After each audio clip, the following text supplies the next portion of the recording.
ভাত খাইছেন? খান নাই কা চা টোস্ট খাইছেন? কি ভাত খাইবেন? জোরে কন না, ভাত খাইবেন কিনা এটা কন আপনি। হ্যাঁ, সকালে চা রুটি খেয়েছেন, আর কি খেয়েছেন?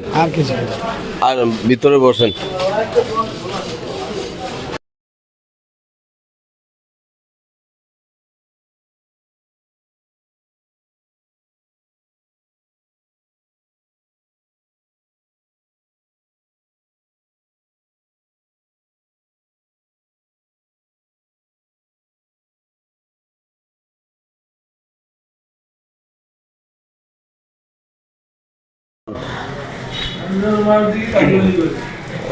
এই আলিনাগর না?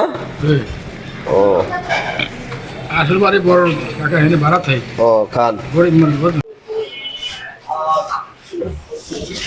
পেট ভরছে না নাত মোছেন? দাঁড়ান আরেকটা দিয়ে মোছেন। তাই যে শুক্রবার নামাজ পড়বেন না? নামাজ পড়লে আমার লিগে দোয়া করেন, ঠিক আছে? তো ঠিক আছে, যান, ভালো থেকে যান।